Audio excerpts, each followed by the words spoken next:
नमस्कार, साक्षर YouTube channel में आपका स्वागत है।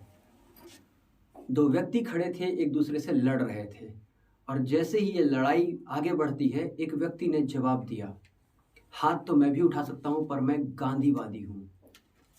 वो व्यक्ति आगे बढ़ते हुआ कहता है, गांधीवादी बनने में 45 साल लग गए, लेकिन 45 सेकंड नहीं लगता गांधी के विचारों को छोड़ने में। इस बात में बहुत गहराई है। गांधीवादी बनने में 45 साल लग गए। आज का हमारा ये लेक्चर है उस व्यक्ति को जिसने पूरी दुनिया को लड़ने का एक नया तरीका, एक नया तौर दिया, राष्ट्रपिता महात्मा गांधी। पृष्ठभूमि में ले चलता हूं, साल 1917।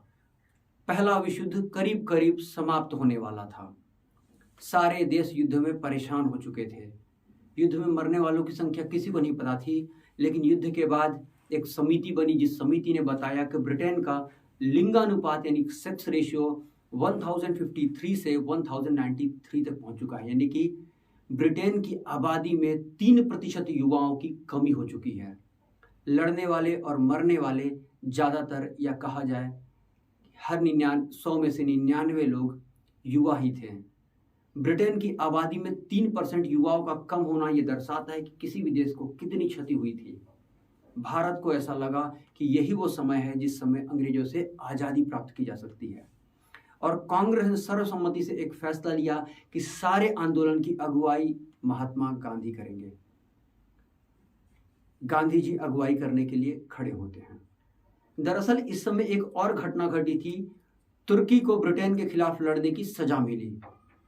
सिवरे की संधि में यह तय किया गया कि तुर्की के खलीफा को उनकी गद्दी छोड़नी पड़ेगी, और अंग्रेजों ने अपने पपेट मुस्तफ़ा कमाल पाशा अतातुर्क अफगानी को तुर्की की गद्दी पर बैठा दिया था।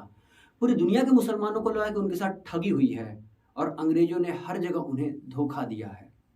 भारत का भी मुसलमान इससे वंचित नहीं रहा, और भारत के मुसलमानों ने अंग्रेजों के खिलाफ एक आंदोलन की शुरुआत की। आंदोलन की अगुवाई करने वाले थे अली बंधु यानी कि शौकत अली और मोहम्मद अली, और आंदोलन का नाम था खिलाफत आंदोलन। गांधी जी ने कहा, युद्ध में हार जीत का फैसला तो होता है, लेकिन युद्ध के बाद के परिणामों पर सरासर अन्याय हुआ है। किसी की धार्मिक भावना को आहत नहीं करना चाहिए था। गांधी जी की बात भारत में हर वर्ग को अच्छी लग रही थी, और गांधी जी खिलाफत आंदोलन के भी लीडर बन गए।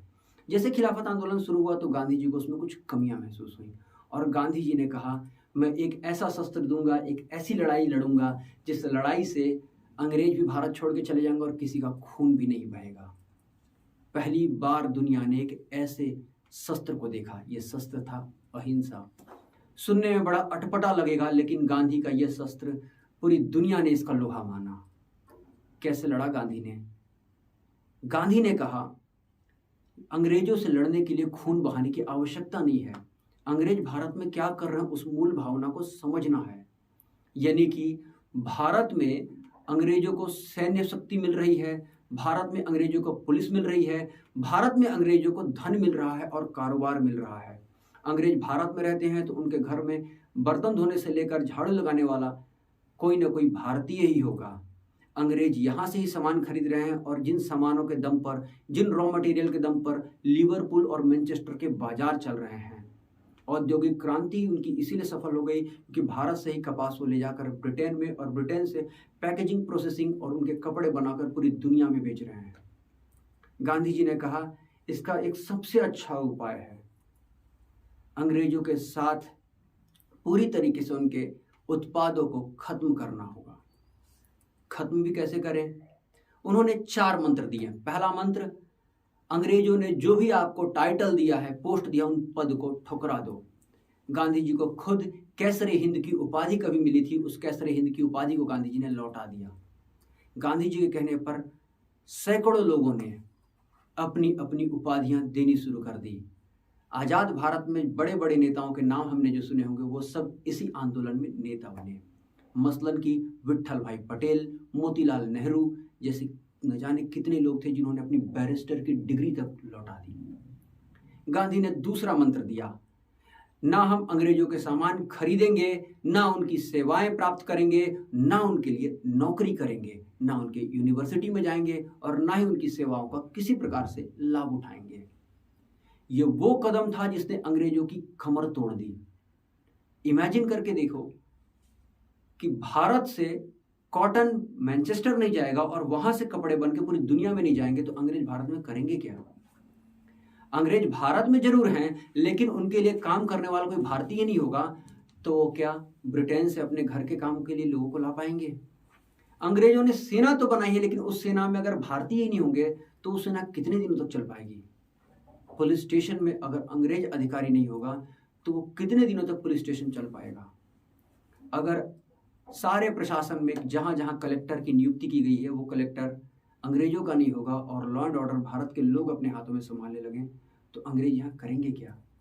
ये ऐसा गुरु मंत्र था कि गांधी की इस बात को सुनकर पूरे देश ने अंग्रेजों का बहिष्कार करना शुरू किया।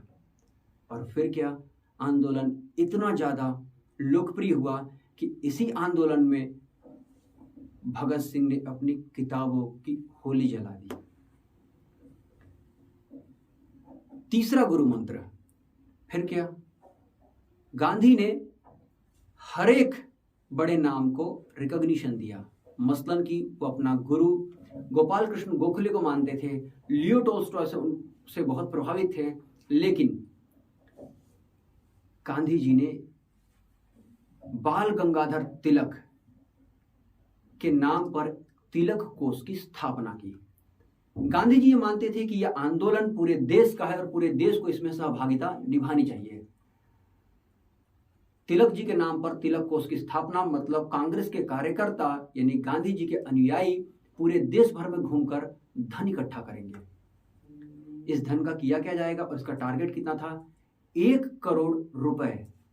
1920 में 1 करोड़ रुपए, आप समझ सकते हैं क्या राशि रही होगी। और फिर ये जो 1 करोड़ रुपए लोगों से कलेक्ट किए गए, इन रुपयों का चरखा खरीदा गया या चरखा बनवाया गया और हर घर में बांटने का प्रयास किया गया। यानी कि हम अपने कपड़े खुद के लिए बनाएंगे तो अंग्रेजों की जरूरत ही खत्म हो जाएगी। ये आंदोलन इतना ज़्यादा सफल हुआ कि पूरी दुनिया ने गांधी का लोहा माना।